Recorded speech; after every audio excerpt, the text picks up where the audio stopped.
Hello everyone, welcome to our channel where we learn science in the simplest way. Today we are starting with an amazing chapter of class 7th heat. तो इस chapter में हम heat के concept को study करेंगे और heat कैसे कैसे ट्रांसफर होती है वो कवर करेंगे. ठीक है, तो सबसे पहले देखते हैं हीट क्या होता है. हीट ना एनर्जी की फॉर्म होती है जो हमें सेंस कराती है कि कोई भी चीज गर्म है या कोई भी चीज ठंडी है. ठीक है, देखो heat is a form of energy which produces a sensation of warmth when there is temperature difference between two bodies. ठीक है, टेम्परेचर क्या होता है वो हम आगे कवर करेंगे कि टेम्परेचर क्या होता है. अभी हम एनर्जी के पॉइंट्स देखते हैं. एनर्जी का एक पॉइंट है कि एनर्जी को ना तो हम क्रिएट कर सकते हैं ना तो इसको हम डिस्ट्रॉय कर सकते हैं. ठीक है, लेकिन एनर्जी को ना हम एक फॉर्म से दूसरी फॉर्म में कन्वर्ट जरूर कर सकते हैं. ठीक है, जैसे कि एग्जाम्पल देखते हैं कि गाड़ी में हम पेट्रोल वगैरह डालते हैं, गाड़ी में पेट्रोल डीजल वगैरह डालते हैं. ठीक है, तो वो पेट्रोल डीजल क्या होता है, बर्न होता है. बर्न होके क्या प्रोड्यूस करेगा, हीट प्रोड्यूस करता है. तो वो जो हीट प्रोड्यूस कर रहा है ना जिससे गाड़ी चलती है, तो वो जो गाड़ी जब चल रही है ना तो वो हीट एनर्जी जो है ना वो किस में कन्वर्ट हो रही है, आपकी वो मैकेनिकल एनर्जी में कन्वर्ट हो रही है. ठीक है, तो यहाँ पे हीट एनर्जी जो है वो किस में कन्वर्ट हो रही है, मैकेनिकल एनर्जी में कन्वर्ट हो रही है. इसीलिए हीट को हम एक फॉर्म से दूसरी फॉर्म में कन्वर्ट कर सकते हैं. ठीक है, तो अब देखते हैं. अब देखो, अब आप एक चीज बताओ कि अगर आपको किसी भी चीज का पता लगाना है कि कोई भी चीज ठंडी है या कोई भी चीज गर्म है, तो उसका आप पता कैसे लगाते हो. उसका आप पता टच करके लगाते हो कि हाँ ये चीज गर्म है, हाँ ये चीज ठंडी है. लेकिन क्या हर बार ये पॉसिबल है कि आप उसको टच करके बता सकते हो कि हाँ ये चीज गर्म है, हाँ ये चीज ठंडी है. तो ऐसा पॉसिबल नहीं है. क्यों पॉसिबल नहीं है, क्योंकि मान लो अगर आपके सामने एक बहुत ज्यादा गर्म चीज पड़ी हुई है तो उसको तो आप टच करके नहीं बता सकते हो कि वो चीज इतनी गर्म है ना. और मान लो अगर आपके सामने दो ऑब्जेक्ट्स पड़े हुए हैं, दो चीजें आपके सामने पड़ी हुई हैं. ठीक है, और आपको कंपेयर करना है कि कौन सी चीज ज्यादा गर्म है, तो आप उसको टच करके नहीं बता सकते हो कि ये वाली चीज इससे एग्जैक्ट इतनी गर्म है या ये वाली चीज एग्जैक्ट इससे इतनी गर्म है. ठीक है, तो आप ये चीजें नहीं बता सकते हो टच करके. तो वहां से हमारा कॉन्सेप्ट आता है किसका, टेम्परेचर का. ठीक है, टेम्परेचर का मतलब होता है किसी भी चीज की हॉटनेस को मेजर करना या किसी भी चीज की कोल्डनेस को मेजर करना. ठीक है, वो होता है हमारा टेम्परेचर. अब अगर बहुत ज्यादा टेम्परेचर होगा तो इसका मतलब वो चीज क्या होगी, बहुत ज्यादा हॉट होगी. ठीक है, बहुत ज्यादा कम टेम्परेचर हुआ तो वो चीज क्या होगी, ठंडी होगी. अब हीट का टेम्परेचर से क्या रिलेशन है, देखो अब जितनी बॉडी में हीट होएगी, ठीक है, जितनी ज्यादा बॉडी में हीट होएगी टेम्परेचर भी उतना ही ज्यादा होगा.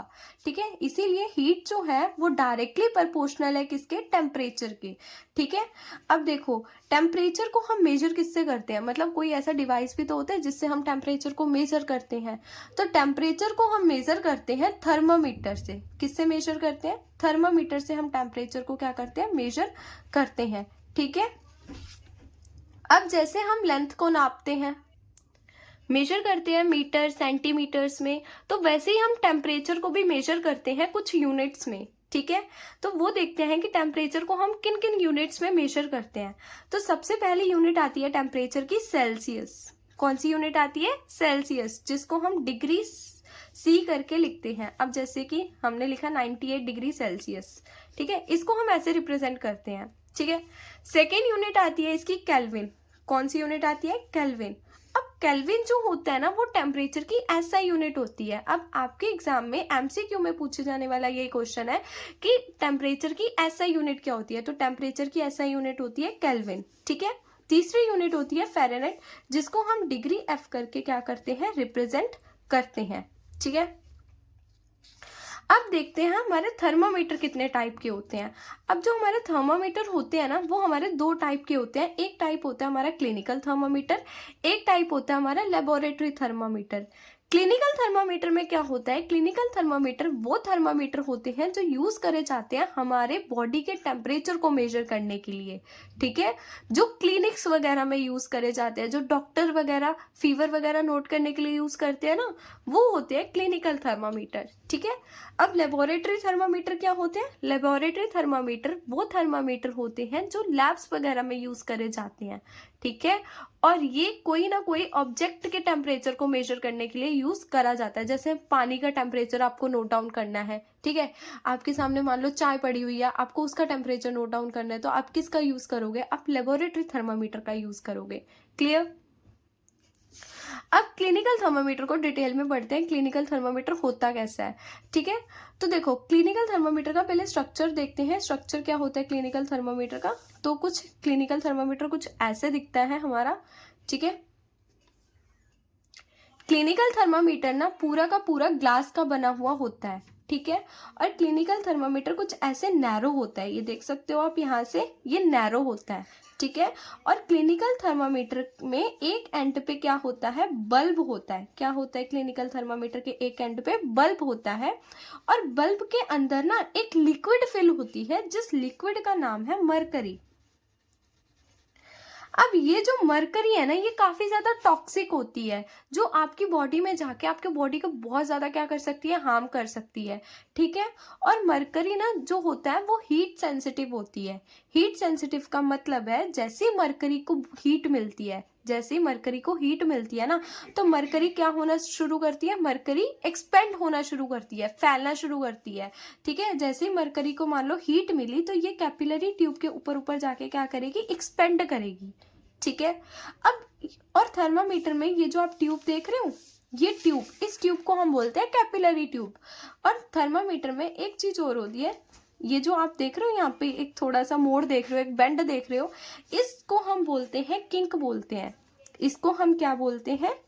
किंक बोलते हैं। अब इनका काम क्या है? किंक का काम क्या है?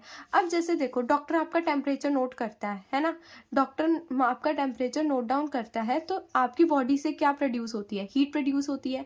हीट किसको मिलती है? मरकरी को मिलेगी, ठीक है। अब जैसे ही मरकरी को हीट मिलेगी, मरकरी का लेवल क्या होगा? ऊपर ऊपर जाना स्टार्ट हो जाएगा। मतलब जितना आपका बॉडी का टेम्परेचर होगा उतना थर्मामीटर में आ जाएगा, ठीक है। अब डॉक्टर आपके जो टेम्परेचर है वो एकदम से तो नोट नहीं करता, मतलब वो जैसे आप मान लो मुंह से निकालोगे, ठीक है, जो आर्मपिट से थर्मामीटर निकालोगे, डॉक्टर तभी तो टेम्परेचर नोट करता है। अब तब जो टेम्परेचर है, मतलब वहां पे मरकरी का लेवल एकदम से डाउन ना आ जाए, मरकरी का जो लेवल है वो एकदम से डाउन ना आ जाए, इसीलिए वहां पे क्या होता है? किंक होता है, ठीक है। तो जिसकी मदद से हम क्या कर लेते हैं? टेम्परेचर को नोट डाउन कर लेंगे। और अगर यहाँ पे किंक नहीं होगा तो क्या होगा? तो आप टेम्परेचर को नोट डाउन ही नहीं कर पाओगे, ठीक है। तो आप वहां पे टेम्परेचर को नोट डाउन नहीं कर पाओगे, क्योंकि वहां पे क्या होगा? मरकरी का लेवल एकदम से क्या आ जाएगा? डाउन आ जाएगा, ठीक है। तो ये चीज होती है। अब इसको रीड आउट करते हैं। देखो, it is made up of a glass and it is narrow, जैसे हमने देखा था यहाँ पे, ठीक है। इसके एक एंड पे बल्ब होता है, जिसमें क्या फिल होती है? मरकरी फिल होती है। अब क्लिनिकल थर्मामीटर की रेंज कितनी होती है? रेंज का मतलब क्या होता है? रेंज का मतलब ये कितने से कितना टेम्परेचर नोट डाउन कर सकता है। तो ये 35 डिग्री सेल्सियस से 42 डिग्री सेल्सियस तक नोट कर सकता है। अब ऐसा क्यों 35 से 42 डिग्री तक ही क्यों? क्योंकि हमारी बॉडी का कम से कम टेम्परेचर 35 हो सकता है, और ज्यादा से ज्यादा टेम्परेचर हमारी बॉडी का 42 होता है, ठीक है। तो इसीलिए अब यहाँ पे किंक भी होता है, जो क्या करता है? मरकरी के लेवल को नीचे गिरने से रोकता है, ठीक है। और हमारी बॉडी का नॉर्मल टेम्परेचर कितना होता है? हमारी बॉडी का नॉर्मल टेम्परेचर होता है 37 डिग्री सेल्सियस। अब आपको ना जब क्लिनिकल थर्मामीटर यूज करते हो, तो उसमें आपको कुछ प्रिकॉशंस होते हैं जो आपको ध्यान में रखने होते हैं, जो आपको फॉलो करने होते हैं। क्या प्रिकॉशन होते हैं? तो सबसे पहले क्लिनिकल थर्मामीटर को यूज करने से पहले ना आपको उसको एंटीसेप्टिक सॉल्यूशन से क्या करना चाहिए? वॉश करना चाहिए, ताकि उसमें जितने भी जो भी बैक्टीरिया वगैरह हो, जो भी हमारे फॉरेन पार्टिकल्स हो, वो सब उसमें से क्या हो जाए? निकल जाए, ठीक है। सेकेंड प्रिकॉशन आपको फॉलो करना चाहिए कि आपको जो थर्मामीटर है ना, वो मुंह में ना लगा के आपको अपने आर्मपिट पे लगाना चाहिए। अब ऐसा क्यों? अगर थर्मामीटर को ना हम मुंह में लगाते हैं, तो वहां पे हमें क्या मिलता है? थर्मामीटर को ज्यादा प्रेशर मिलता है। अब जैसे कि हमने देखा, थर्मामीटर पूरा का पूरा किससे बना हुआ है? ग्लास का बना हुआ है, ठीक है। थर्मामीटर पूरा का पूरा ग्लास से बना हुआ है, और अगर उसको ज्यादा प्रेशर मिलेगा तो उसका ये जो बल्ब है वो क्या हो सकता है? टूट सकता है, ठीक है। बल्ब टूटेगा तो पूरी की पूरी जो मरकरी होगी वो आपकी बॉडी में चली जाएगी, जो कि क्या है? बहुत ज्यादा टॉक्सिक है, आपकी बॉडी के लिए सही नहीं है। तीसरा है, हमेशा आपको थर्मामीटर जो है वो जग करके यूज करना चाहिए, मतलब ऐसे शेक करके यूज करना चाहिए थर्मामीटर को, ठीक है। इससे क्या होगा, अगर मरकरी का लेवल पहले से ऊपर होगा ना, मतलब अगर मरकरी का लेवल पहले से ऊपर होगा तो वो अपने नॉर्मल उस पर आ जाएगा, ठीक है। तो ये प्रिकॉशंस आपको क्या करने चाहिए, फॉलो करने चाहिए। अब देखो क्लिनिकल थर्मामीटर ऐसा होता है, और आज के टाइम पे ना मतलब अब ज्यादातर कौन से थर्मामीटर चले गए हैं, डिजिटल थर्मामीटर का यूज होने लग गया है। कौन से थर्मामीटर का यूज होने लग गया है, डिजिटल थर्मामीटर का यूज होने लग गया है। अब डिजिटल थर्मामीटर जो होता है वो बहुत ज्यादा इजी टू यूज होता है। इजी टू यूज कैसे, मतलब जितना भी टेम्परेचर होता है ना वो आपको उसके उस पे ही आ जाता है, डिस्प्ले पे शो हो जाता है। इसको कोई भी यूज कर सकता है, ठीक है। मतलब इजीली उसको क्या कर सकते हैं, इजीली उसकी रीडिंग को नोट कर सकते हैं, ठीक है। क्यों, क्योंकि वो उसकी डिस्प्ले पे ही शो हो जाता है, ठीक है। तो ये चीज। अब हम देखते हैं लेबोरेटरी थर्मामीटर, ठीक है। लेबोरेटरी थर्मामीटर क्या होते हैं, लेबोरेटरी थर्मामीटर वो थर्मामीटर होते हैं जो किसी भी ऑब्जेक्ट के टेम्परेचर को नोट करते हैं, ठीक है। और इनकी रेंज कितनी होती है, इनकी रेंज होती है -10 डिग्री सेल्सियस से लेकर 110 डिग्री सेल्सियस में, ठीक है। अब इसके भी एक एंड पे क्या होता है, बल्ब होता है, और इस बल्ब में क्या फिल होती है, मरकरी फिल होती है। अब इसमें ना कोई भी किंक नहीं होता है, लेबोरेटरी थर्मामीटर में कोई भी आपका किंक नहीं होता है। अब देखो, अब इसमें किंक नहीं होगा तो आपको रीडिंग कैसे नोट करोगे आप। तो जब मान लो आपने क्या करा है, आपके सामने पानी है और आपको उस पानी का टेम्परेचर नोट डाउन करना है, तो आपको क्या करना है, लेबोरेटरी थर्मामीटर को उस पानी में डिप करना है, ठीक है। और उस पानी की आपको रीडिंग लेनी है, उसी टाइम पे आपको रीडिंग उसकी लेनी पड़ेगी। मतलब अगर आप उसको निकाल दोगे ना तो वहां पे जो मरकरी का लेवल होगा वो क्या हो जाएगा, गिर जाएगा, जिसकी वजह से आप क्या करोगे, उसकी रीडिंग नहीं ले सकोगे, है ना। तो इसीलिए आपको उसकी रीडिंग तभी लेनी पड़ेगी, मतलब आपको उसका टेम्परेचर तभी नोट करना पड़ेगा जब वो पानी में आपने डिप कर रखा है, ठीक है। बाद में करोगे तो नहीं होगा, क्योंकि उसमें क्या नहीं है, किंक नहीं है, ठीक है। अब हम देखते हैं ट्रांसफर ऑफ हीट। हीट कैसे कैसे ट्रांसफर होती है, ठीक है। हीट कैसे कैसे ट्रांसफर होती है। अब देखो हीट के ना ट्रांसफर होने के लिए कोई ना कोई कंडीशन होती है। देखो सबसे पहली कंडीशन ये होती है कि आपको अगर हीट ट्रांसफर करानी है तो वहां पे दो ऑब्जेक्ट्स का या दो बॉडीज का होना जरूरी है, ठीक है। मतलब हीट जो होती है वो दो बॉडीज के बीच में ट्रांसफर होती है, तो दो बॉडीज का होना जरूरी है, ठीक है। अब देखो पहली कंडीशन क्या है, जो हीट होती है वो हॉट बॉडी से कोल्ड बॉडी में जाती है, ठीक है। हीट जो होती है वो हॉट बॉडी से कोल्ड बॉडी में जाती है, ठीक है। मतलब जो हीट होएगी, मतलब हीट जो होएगी वो हॉटर से कोल्डर में ट्रांसफर होएगी, ठीक है। हीट विल नॉट ट्रांसफर्ड, अगर मान लो दोनों बॉडीज का टेम्परेचर क्या है, सेम है, तो क्या हीट ट्रांसफर होएगी, तो हीट ट्रांसफर नहीं होएगी। अगर दोनों बॉडीज का जो टेम्परेचर है वो सेम है तो हीट ट्रांसफर ही नहीं होएगी। और अगर दोनों बॉडी का टेम्परेचर सेम नहीं है तो हीट कैसे ट्रांसफर होएगी, तो हीट हॉटर एंड से कोल्डर एंड में ट्रांसफर होएगी, ठीक है। तो heat will not transfer if the two object having same temperature, ठीक है। अब हीट ट्रांसफर होने के ना कुछ प्रोसेस होते हैं, ठीक है। हीट ट्रांसफर होने के भी कुछ ना कुछ प्रोसेस होते हैं। तो अब हम उन प्रोसेसेस को पढ़ते हैं कि हीट कैसे कैसे ट्रांसफर होती है, किन प्रोसेस के थ्रू ट्रांसफर होती है, ठीक है। तो हीट ट्रांसफर में सबसे पहला प्रोसेस आता है कंडक्शन। अब कंडक्शन को हम एक एग्जांपल की हेल्प से समझते हैं, ठीक है। अब जैसे मान लो हमने एक लिया आयरन का स्केल, ठीक है। आयरन के स्केल के एक एंड को हमने दी फ्लेम, मतलब हीट दी, एक एंड को कैंडल से हीट दे दो, किसी फ्लेम से हीट दे दो, ठीक है। एक एंड को उसको हीट दी तो एक एंड जो होगा वो क्या बन जाएगा, गर्म हो जाएगा एक एंड। आप धीरे धीरे नोटिस करोगे कि दूसरा एंड भी क्या हो जाएगा, हॉट हो जाएगा, ठीक है। दूसरा एंड भी क्या हो जाएगा, हॉट हो जाएगा। ऐसा क्यों हो रहा है, हमने तो फ्लेम इस वाले एंड को दी ना, हमने तो हीट इस वाले एंड को दी, तो ये वाला एंड क्यों गर्म हो रहा है, ठीक है। तो ऐसा इसीलिए हो रहा है क्योंकि अब देखो कोई भी मैटर होता है, कोई भी पार्टिकल होता है, कोई भी सब्सटेंस होता है, तो उसमें क्या होते हैं, बहुत सारे क्या प्रेजेंट होते हैं, एटम्स प्रेजेंट होते हैं। ऐसे ऐसे कुछ ना कुछ बहुत सारे क्या होते हैं, एटम्स प्रेजेंट होते हैं। तो जैसे ही हमने एक एटम को, मतलब यहाँ वाले एटम को क्या दी, हीट दी, तो ये एटम क्या होना चाहेगा, स्टेबल होना चाहेगा। तो ये क्या करेगा, अपनी जो हीट होएगी इस पे ट्रांसफर कर देगा, ये वाला एटम इस पे ट्रांसफर कर देगा, ये वाला इस पे ट्रांसफर कर देगा। ऐसे ऐसे करते ही हमारी हीट जो होती है एक एंड से दूसरे एंड में क्या हो जाती है, ट्रांसफर हो जाती है। ठीक है, तो ये इस चीज को, इस प्रोसेस को हम बोलते हैं कंडक्शन। इस प्रोसेस को हम क्या बोलते हैं, कंडक्शन बोलते हैं। ठीक है, कि हीट जो है हॉटर एंड से कोल्डर एंड में जा रही है, तो इस पूरे प्रोसेस को हम क्या बोलते हैं, कंडक्शन बोलते हैं। ठीक है, the process by which heat is transfer from the hotter end to the colder end of an object, that is called what, conduction. ठीक है, अब इसमें ना हमारी दो चीजें आती है, कंडक्टर्स और इंसुलेटर्स। कंडक्टर्स क्या होते हैं, कंडक्टर्स वो मटेरियल होते हैं जो अपने अंदर से हीट को इजीली पास आउट कर देते हैं। ठीक है, कंडक्टर्स क्या होते हैं, कंडक्टर्स वो मटेरियल होते हैं जो अपने अंदर से हीट को इजीली पास कर देते हैं। ठीक है, जैसे आयरन, जैसे स्टील हो गया। ठीक है, जैसे आयरन हो गया, स्टील हो गया, अब ये इजीली पास आउट कर देते हैं, इसी वजह से ये क्या होते हैं, गुड कंडक्टर ऑफ हीट होते हैं। ठीक है, अब इंसुलेटर क्या होते हैं, इंसुलेटर वो होते हैं जो अपने अंदर से हीट को पास करने को अलाउ नहीं करते हैं, which do not allow the heat to pass through them. ठीक है, दैट आर कॉल्ड इंसुलेटर। जैसे कि क्या हो गया, वुड।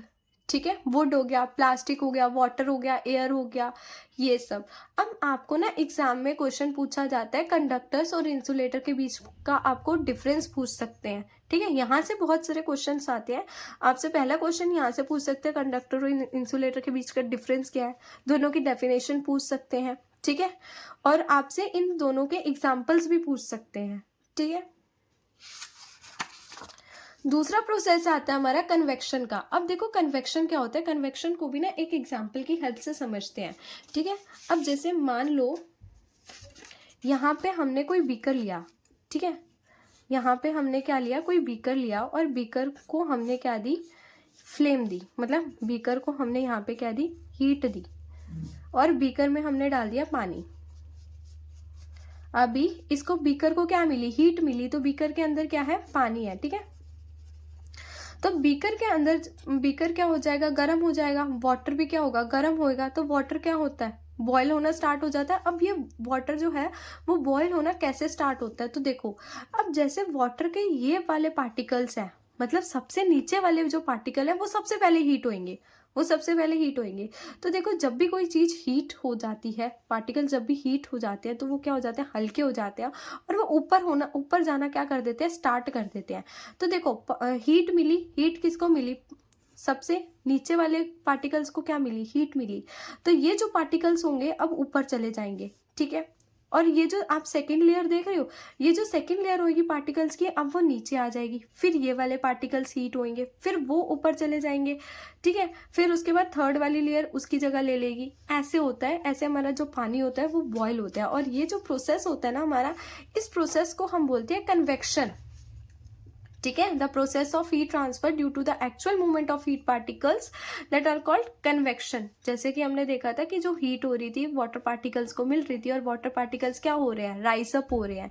ठीक है, और इसमें ये जो कन्वेक्शन का प्रोसेस है ना, ये लिक्विड एंड गैसेस के केसेस में हम यूज करते हैं। ठीक है, अब यहाँ पे हम एक चीज और समझते हैं कि सी ब्रीज क्या होता है और लैंड ब्रीज क्या होता है। तो देखो, डे टाइम में क्या होता है, अब जैसे सी के इस साइड क्या होता है, लैंड होता है ना, डे टाइम पे क्या होता है, जो सन से ना लैंड को बहुत ज्यादा क्या मिलती है, हीट मिलती है, और लैंड की एयर क्या होने लग जाती है, बहुत ज्यादा गर्म होने लग जाती है एज कंपेयर टू सी। ठीक है, डे टाइम में क्या होता है, जो लैंड की जो एयर होती है ना, वो क्या होती है, बहुत ज्यादा गर्म होने लग जाती है, बहुत ज्यादा गर्म होने लग जाती है। तो ये जो लैंड की जो हॉट एयर होगी ना, ये हॉट एयर ये कहाँ जाएगी, सी में जाएगी। हमने कन्वेक्शन में पढ़ा था ना, हमने उसमें कंडक्शन में पढ़ा था कि जो हीट होती है वो हॉटर एंड से कोल्डर एंड में ट्रांसफर कर रही थी, तो वैसे ही सेम यहाँ पे हो रहा है। ठीक है, जो हीट जो है ना, अब देखो लैंड से जो हॉट एयर है वो कहाँ जाएगी, वो सी में चली जाएगी। ठीक है, और जो सी की फिर जो ठंडी ठंडी हवा थी, जो सी की जो कोल्ड एयर थी, वो कहाँ चली जाएगी, वो लैंड में चली जाएगी। तो ये जो सी की जो कोल्डर एयर है वो जो लैंड में जा रही है ना, तो हम इसी को क्या बोल रहे हैं, सी ब्रीज बोल रहे हैं। इसी को क्या बोल रहे हैं हम, सी ब्रीज बोल रहे हैं। The cool air from the sea is called sea breeze. ठीक है। अब नाइट टाइम में क्या होता है, नाइट टाइम में अब लैंड को कोई भी हीट नहीं मिलती है, ठीक है, लैंड को कोई भी हीट नहीं मिलती है, इसीलिए लैंड की जो एयर होती है वो कोल्ड रहती है, ठीक है। और सी की जो एयर है वो काफी ज्यादा हॉट हो जाती है। तो सी की जो हॉट एयर होएगी वो कहाँ जाएगी, वो लैंड के पास जाएगी, और लैंड की जो कोल्ड एयर होएगी वो कहाँ जाएगी, वो सी के पास जाएगी। तो यही जो कूल एयर है वो जो लैंड से मूव हो रही है सी की तरफ, इसी को हम क्या बोल रहे हैं, लैंड ब्रीज बोल रहे हैं, ठीक है। तो ये हमारा सी ब्रीज था, ये हमारा लैंड ब्रीज था। पेपर में आपसे इसकी डेफिनेशंस पूछते हैं, ठीक है। अब देखो रेडिएशंस क्या होता है, रेडिएशन से आपको एक चीज आ रही होगी, सन से जो हीट हमें मिलती है वो रेडिएशंस, ठीक है। तो देखो जो हमारी अर्थ को सन से डायरेक्ट हीट मिल रही होती है, जो हमारी अर्थ को सन से डायरेक्ट जो हीट मिल रही होती है उसी को हम क्या बोलते हैं, रेडिएशन बोलते हैं। इसमें कोई भी मीडियम नहीं होता है, ठीक है। जो भी हमें डायरेक्ट हीट मिल रही है ना सन से, उसको ही हम क्या बोल रहे हैं, रेडिएशन बोल रहे हैं, ठीक है। अब हम देखते हैं कि हमें सर्दियों में कैसे कपड़े पहनने चाहिए कि हमें ठंड ना लगे, ठीक है। गर्मियों में हमें कैसे कपड़े पहनने चाहिए कि हमें ज्यादा गर्मी ना लगे। तो अब वो चीज देखते हैं। देखो समर्स में ना आपको कॉटन थिन लाइट कलर के क्लॉथ्स पहनने चाहिए। क्यों, ऐसा क्यों, मतलब थिन लाइट कलर के क्लॉथ्स क्यों पहनने चाहिए। देखो जो थिन लाइट कलर के क्लॉथ्स होते हैं ना वो क्या करते हैं, ज्यादातर हीट को क्या कर लेते हैं, रिफ्लेक्ट कर देते हैं। मतलब आपके कपड़ों पे जितनी ज्यादा हीट आती है ना, उसको ज्यादातर वो हीट को क्या कर देंगे, रिफ्लेक्ट कर देंगे, ठीक है। ज्यादातर हीट को क्या कर देंगे, रिफ्लेक्ट कर देंगे। और कॉटन की क्यों पहनने चाहिए, क्योंकि वो बहुत सारा क्या कर लेता है, स्वेट को एब्सॉर्ब कर लेता है, ठीक है। विंटर्स में हमें वुलन क्लोथ्स ज्यादा पहनने चाहिए, डार्क कलर के क्लोथ्स क्या करने चाहिए, ज्यादा पहनने चाहिए, ठीक है। क्योंकि जो वुल होता है वो क्या होता है, पुअर कंडक्टर ऑफ हीट होता है, वो अपने अंदर से हीट को पास आउट होने नहीं देता। और जो एयर होती है ना, एयर वो उसके फाइबर्स में ट्रैप हो जाती है, ठीक है। तो ये हमारे चैप्टर का लास्ट टॉपिक था। तो इसी के साथ हमारा चैप्टर क्या होता है, डन होता है। Thank you.